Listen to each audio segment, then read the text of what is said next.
तो AI video का ज़माना आ गया है और इसके साथ ही एक बड़ी उलझन भी पैदा हो गई है। क्या हमें महंगे कैमरे और कंप्यूटर खरीदने चाहिए? देखिए, एक तरफ तो एआई चलाने के लिए स्मार्टफोन और पीसी महंगे होते जा रहे हैं और दूसरी तरफ एआई खुद ही कंटेंट बनाने के सस्ते और नए तरीके दे रहा है। तो सवाल ये है कि क्या अब महंगे गियर खरीदना एक बड़ी गलती है? चलिए इसी को समझते हैं। तो सवाल यही उठता है, एक ऐसी दुनिया में जहां एआई लगभग सब कुछ कर रहा है, क्या आम लोगों के लिए महंगे महंगे इक्विपमेंट खरीदना वाकई में घाटे का सौदा है? ये सवाल आज हर क्रिएटर के मन में है, क्योंकि सच कहूं तो हर कोई लेटेस्ट टेक्नोलॉजी के पीछे भाग नहीं सकता।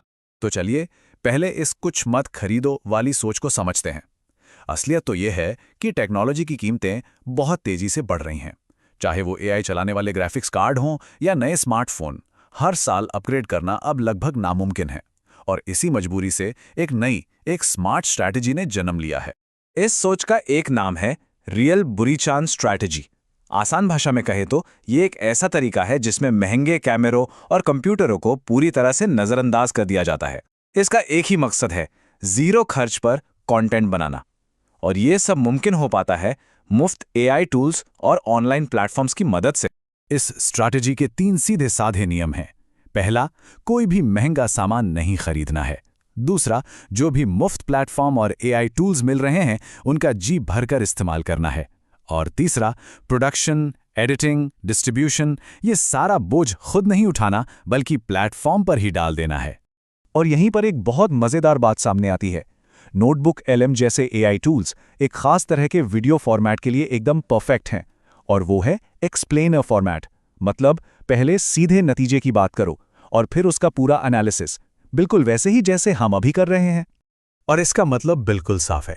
जब मकसद सिर्फ जानकारी देना हो तो वीडियो कितना सुंदर दिख रहा है या एडिटिंग कितनी फैंसी है, इससे कोई फर्क नहीं पड़ता। आपका मैसेज प्लेटफॉर्म के बेसिक टूल से भी लोगों तक पहुंच जाता है। यहाँ क्वालिटी से ज़्यादा स्पीड और क्लैरिटी ज़रूरी हो जाती है। लेकिन ये मुफ्त वाली स्ट्रैटेजी जितनी आसान दिखती है उतनी है नहीं। इसके पीछे कुछ छिपे हुए खतरे हैं और हमें मुफ्त की असली कीमत चुकानी पड़ सकती है। देखिए, सबसे बड़ा खतरा है निर्भरता। मतलब प्रोडक्शन का पूरा कंट्रोल आपके हाथ में है ही नहीं। वो तो नोटबुक एलएम जैसे प्लेटफॉर्म के हाथ में है। वो जब चाहें अपनी शर्तें बदल सकते हैं, अपनी मुफ्त सर्विस कम कर सकते हैं या फिर पूरी सर्विस ही बंद कर सकते हैं। तब क्या करेंगे? दूसरा बड़ा खतरा है एक जैसापन। जब हर कोई एक ही जैसे टूल इस्तेमाल करेगा तो सारा कंटेंट एक जैसा ही तो दिखेगा, है ना? और जब ऐसा होता है तो प्लेटफॉर्म का एल्गोरिदम एआई से बने वीडियो को पीछे धकेलना शुरू कर देता है, क्योंकि वो भी ओरिजिनलिटी चाहता है।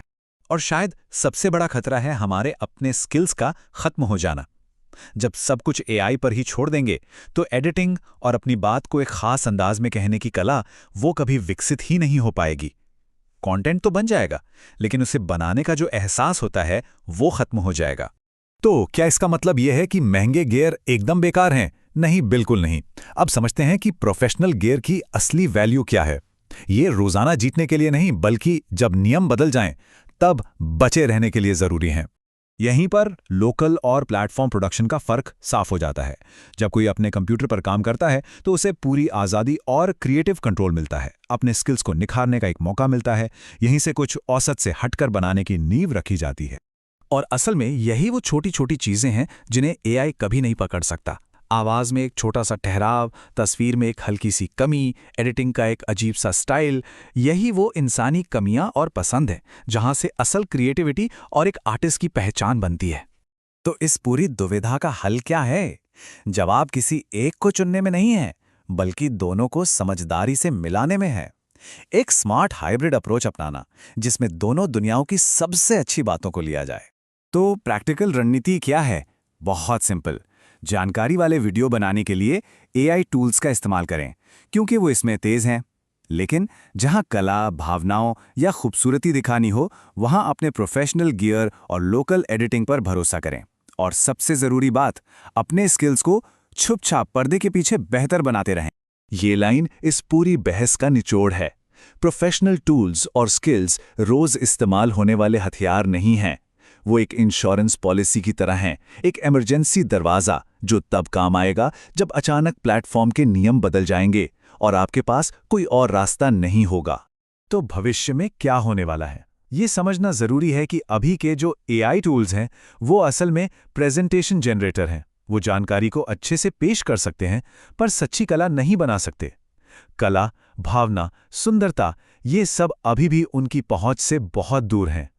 अगली बड़ी क्रांति तब आएगी जब AI कलात्मक कंपोजिशन और इमोशनल डिज़ाइन को भी ऑटोमेट करना सीख जाएगा, लेकिन वो अभी भविष्य की बात है। फिलहाल के लिए ये कला का मैदान पूरी तरह से इंसानों और उनके पावरफुल टूल्स के लिए ही खुला है। तो आज के इस AI दौर में एक क्रिएटर के लिए सबसे समझदारी वाली बात क्या है? पहला, जो आज जरूरी नहीं है उसे मत खरीदिए। दूसरा, AI जो काम अच्छे से कर सकता है वो उससे करवाइए। लेकिन तीसरा और सबसे जरूरी, हमेशा अपने लिए एक ऐसा रास्ता खुला रखिए जो आपको किसी पर भी निर्भर हुए बिना बनाने की आज़ादी दे। और आखिर में बस ये एक विचार, AI का ज़माना सिर्फ सस्ता कंटेंट बनाने का ज़माना नहीं है। ये वो ज़माना है जहां हर क्रिएटर से ये सवाल पूछा जाएगा कि इस भीड़ में उसकी अपनी जगह, उसकी अपनी पहचान क्या है।